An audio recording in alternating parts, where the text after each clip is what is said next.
द्वारिका में सांबादी ये भगवान के पुत्र खेल रहे थे, तो प्यास लगी तो एक कुएं में गए, तो वहां देखा एक पर्वताकार गिरगिट पड़ा हुआ है। तो सूत की रस्सी और चमड़े की रस्सियों से खींचने की कोशिश की, पर वो नहीं खींच पाए। फिर ये बात भगवान द्वारिकाधीश तक पहुंची, तो द्वारिकाधीश भगवान श्री कृष्णचंद्र जी वहां आए और बाएं हाथ से ही खींचकर निकाल दिया। भगवान का स्पर्श होते ही आश्चर्य हुआ, उस गिरगिट से एक तेजस्वी महापुरुष प्रकट हुए। यद्यप भगवान त्रिकालज्ञ हैं, सब कुछ जानते हैं, पर पूछा कि हे देव पुरुष, तुम कौन हो और तुमको ये गति कैसे प्राप्त हुई? तुम गिरगिट किस कारण से बने? आप अपना परिचय दीजिए। तो राजा नृग ने कहा, नृगो नाम नरेंद्रो मिच्छ्वाकुतनयः प्रभो तानि स्वाख्याय मानेषु यदि ते कर्णमस्पृशम्। प्रभो, मैं चक्रवर्ती सम्राट महाराज इक्ष्वाकु का पुत्र राजा नृग हूं। जो गिरगिट बने हुए थे उन्होंने कहा, मैं नृग हूं। जब कभी किसी ने आपके सामने दानियों की गिनती की होगी तो उसमें मेरा नाम आपके कानों में अवश्य पड़ा होगा। प्रभो, आप समस्त प्राणियों की एक एक वृत्ति के साक्षी हैं। भूत और भविष्य का व्यवधान भी आपके अखंड ज्ञान में किसी प्रकार की बाधा नहीं डाल सकता। अतः आपसे छिपा ही क्या है। फिर भी मैं आपकी आज्ञा का पालन करने के लिए कहता हूं। पृथ्वी में जितने धूलिकण हैं, आकाश में जितने तारे हैं और वर्षा में जल की धाराएं गिनती, उनको तो कोई गिन सकता है, पर मैंने जितनी गौएं दान की अनगिनत, और वो सभी गौएं दुधार दूध देने वाली नौजवान सीधी सुंदर सुलक्षणा कपिला थी। और मैंने न्याय के धन से प्राप्त की हुई उन गौओं को बछड़ों के सहित दान किया। शींगों में सोना मढ़ा दिया, खुरों में चांदी, और उन्हें वस्त्र हार गहनों से सजा दिया। ऐसी गौएं मैंने दी। भगवान, युवावस्था से संपन्न श्रेष्ठ ब्राह्मण कुमारों को, जो सद्गुणी शील संपन्न कष्ट में पड़े हुए कुटुंब वाले तंबरहित तपस्वी वेद पाठी शिष्यों को विद्या दान कराने वाले और सच्चरित्र ऐसों को मैंने वस्त्राभूषण से अलंकृत गौओं का दान किया। प्रभु, मैंने पृथ्वी का दान किया, सोने का दान किया, घोड़े हाथी दासियों नवीन कन्याओं का कन्यादान, तिलों के पर्वत, चांदी सैया वस्त्र रत्न ग्रह रथ, ये सब दान किए, यज्ञ किए, बहुत से कुएं बावली आदि सब बनवाए, पर मुझे गिरगिट की योनि मिली। चूक हो गई एक चूक। लाख चूक करो तुम्हारी दुर्गति नहीं होगी। राधा नाम जपो। श्री गुरुदास जी महाराज जीव दशा लीला में वर्णन करते हैं कि तुमने सब कुछ किया, लेकिन भगवान का नाम जप नहीं किया, भगवान का नाम उच्चारण नहीं किया। कोटि धर्म व्रत निगम रति विधि सो करे बनाई, एक नाम बिनु कृष्ण के सबे अविधि हुए जाई। कोई करोड़ों धर्म करे, व्रत करे, वेदों को रटे, बड़े विधान से धर्म कर्म सब करे, लेकिन भगवान का केवल नाम जप नहीं किया और सब किया। बोले सबे अविधि हुए जाई। दान पुण्य नृग नृप बड़ कियो, 16 अंधकूप में दियो। बहुत दानी थे महाराज नृग। नाम जप नहीं किया तो एक अपराध सारे पुण्यों को ढक करके उनको गिरगिट बना दिया। पापी एक अजामिल भयो, अधम बीज तिन तरु निर्मयो। सुतहित नाम नारायण लियो, सो पापी बैकुंठ ही गयो। ये तो महादानी, एक अपराध भूल से बन गया तो गिरगिट बने, और महापापी भूल से बेटे के लिए उच्चारण किया नारायण नाम तो बैकुंठ पहुंच गया। इसलिए कोटि धर्म व्रत निगम रटि विधि 100 करे बनाई, एक नाम बिनु कृष्ण के सबे अविधि होए जाए। कोटि धर्म जो को करियावे, कृष्ण नाम बिनु गति नहीं पावे। चाहे करोड़ों तुम साधन कर लो, यदि नाम जप नहीं करते हो तो इस संसार समुद्र से पार नहीं हो सकते।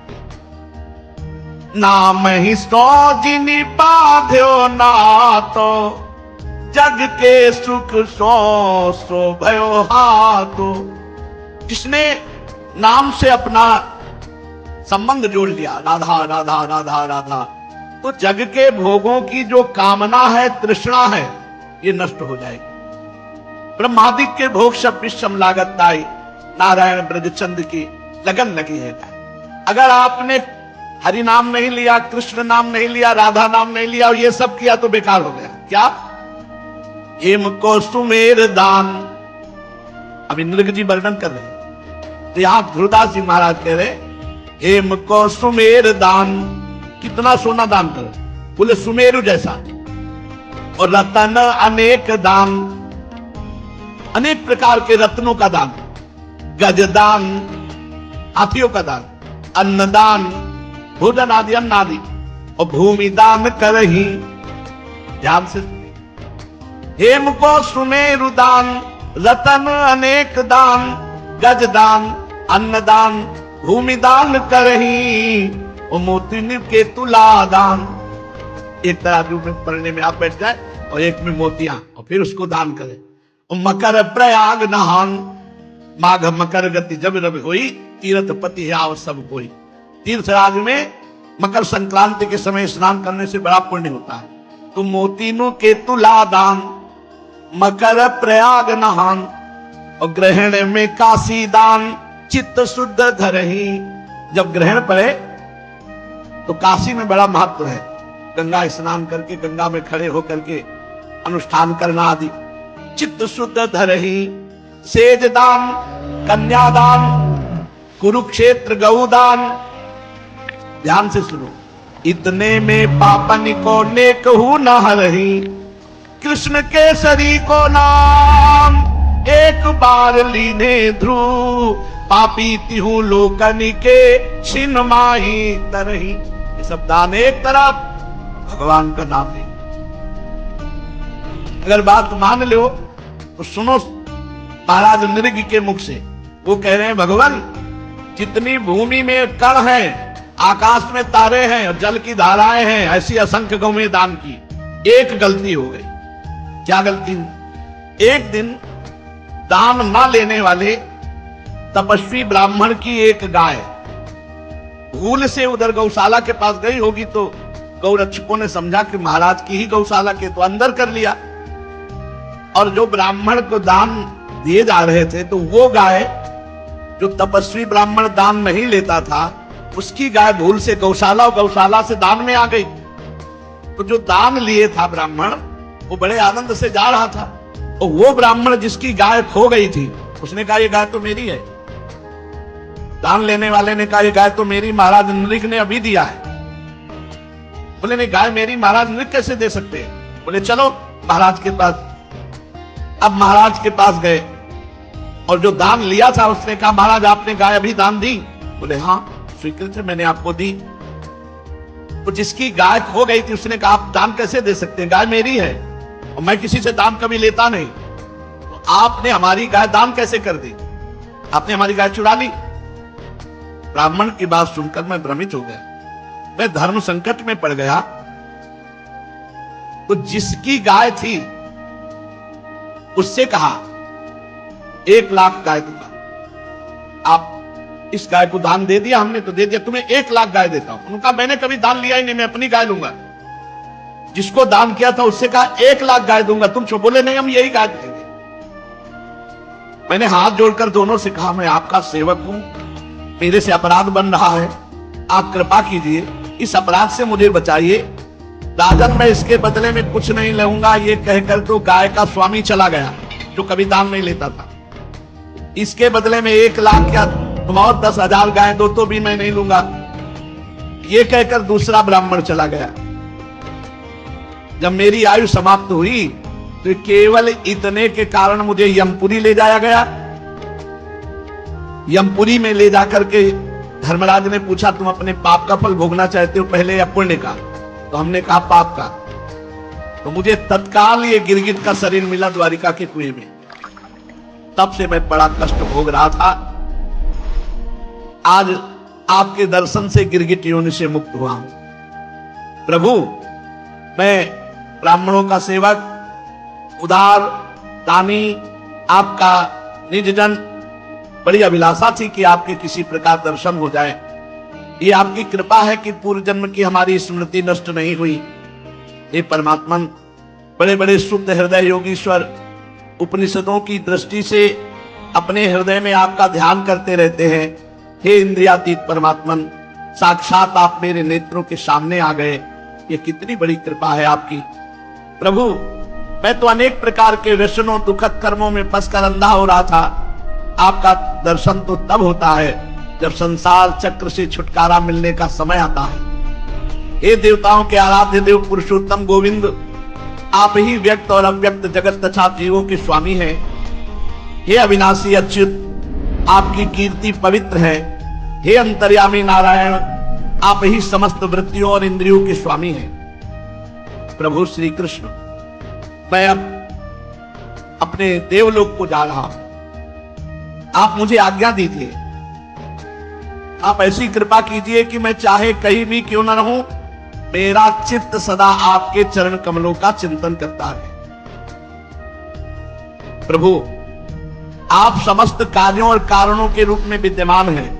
मैं जानता हूं आपकी शक्ति अनंत है और मैं ये भी जानता हूं कि आप स्वयं ब्रह्म हैं। मैं आपको बार बार नमस्कार करता हूं। सच्चिदानंद स्वरूप सर्वांतर्यामी वासुदेव भगवान श्री कृष्ण, आप समस्त योगों के स्वामी हैं, स्वयं योगेश्वर हैं। मैं आपको बार बार नमस्कार करता हूं। राजा नृग ने इस प्रकार भगवान की स्तुति की और परिक्रमा करके 4 मुकुट से उनके चरणों में पुनः साष्टांग प्रणाम किया। जो ही प्रणाम कर रहे थे तो श्रेष्ठ विमान आया और विमान पर बैठ करके वो देवलोक को चले गए। राजा नृग के चले जाने पर ब्राह्मणों के परम प्रेमी, धर्म के आधार देवकी नंदन भगवान श्री कृष्ण ने संपूर्ण द्वारिका वासियों को, अपने कुटुंब को शिक्षा दी। मेरे परिवार के जनों, द्वारिका वासियों, यदि ब्राह्मण अपराध करे तो भी उससे द्वेष मत करो। वो यदि सांप दे दे, गालियां दे दे, तो तुम भी नमस्कार करो, उनकी तरफ क्रोध दृष्टि से मत देखो। देखो, मैं भी तीनों समय ब्राह्मणों को नमस्कार करता हूं। स्वयं भगवान कह रहे, तीनों समय, प्रातः, मध्याह्न, सायं, ब्राह्मणों को नमस्कार करता हूं। परीक्षित, ब्राह्मण के धन का अपहरण हो जाए तो अपहृत धन उस अपहरण करने वाले को, अनजान में उसके द्वारा यह अपराध हुआ हो तो अधापतन डाल ही देता। जैसे महाराजा नृग इतने बड़े दानी, लेकिन ब्राह्मण का अपराध बन गया। ना दान लेने वाली गौ, जो ब्राह्मण दान नहीं लेता, उसकी गौ उन्होंने दान में दे दी। पर इतने अपराध, राजा का क्या अपराध इसमें? लेकिन राजा को दंड मिला, गिरगिट बनना पड़ा। समस्त लोगों को पावन करने वाले भगवान द्वारिकाधीश समस्त द्वारिका वासियों को ऐसा उपदेश देकर अपने महल को चले गए। इसलिए बहुत ध्यान रखना चाहिए।